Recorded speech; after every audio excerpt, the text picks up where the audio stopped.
Bayang adlaw sa inyo mga Choy. Power kaya ko ang client karon mga Choy. Kay si paring Ruben Cortez mo na kita to kagapon. Ug karon namuan ang tiwason mga Choy kay para mahuman na giniiyahan tadto. Ug amuan ni siyang gitrabaho og tulo ka session mga Choy kay para dili kay bunog ang panit sa pare nato. Kay sa kadugay-dugay nga naginangyo niya to ang pare sa tuwa karon na ginatan siya gitatuan in town. Ug napulpil na niya iyang dream nga makapatato gyud sa tuwa mga Choy. Unay naman ta ning tawhana trob di gyud ako matatuan basta-basta bagay busy mangog kaayo mi ba. Ug perti pong dakuha sa ato ang plano ani kay ato aning i-full sleeve ang iyahang duha ka kamot kay para natay mga entry sa mga competitions nga moabot diri sa tuwa sa Davao or sa lain lugar. Malay na to bisig makarga din na putay masabit sa ato ang wall. Ug dili makarga okay lang pud yato trip lang manggod ni siya. Ug no hatred lang pud if mag-apil ta og mga competition nga dili ta kadaog kay ana mangyud na ang dula. Ug madaog tsamba ug mapildi okay ra. Ang importante ni apil ka og naningkamot ka nga mudaog ka sa competition. Ana na ang dula Chuy. And mas maayo gyud nga moapil kag competition kay para ma-showcase nimo ang imong talent. O gani nga part kay napahulay sa miyo niya amo ang gisilip ang full back tattoo ni Ben.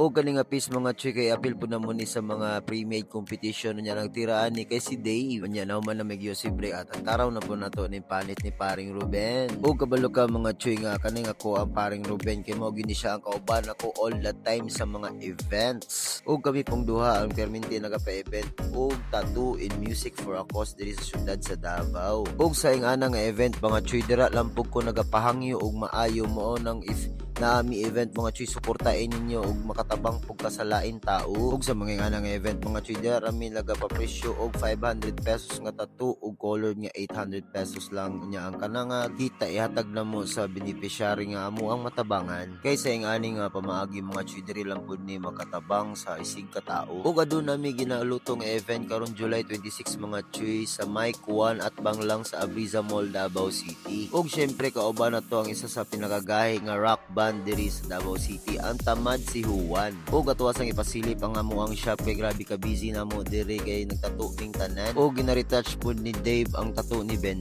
Ug hapit na pud ta mahuman sa tuang ikamada nga piece kay paring Ruben no ako ana lang gibutangan og highlights kay para mahuman na gyud mi kayayay na daw. Ug atangi ang amo ang ginaluto nga event mga Choy kay dira na pud ka maka-discount sa atua. Ug aduna patay mga local bands nga mag-perform anang adlaw. And mag-update po ko sa inyo kung kanus agyud ang final event nato nga buhaton. So atangi mga Choy kay dira na ka makapatato sa tuwa og barato na lingaw pa ka og naka-shot pa ka og nakapatato pa ka sa tuwa og nakatabang pa ka sa laing tao. Ug hapit na gyud mahuman nato ang piece nga gikamada mga Choy no. So sa wala pa katuod sa amo ang shop na arami located sa J. Rizal Street, Davao City.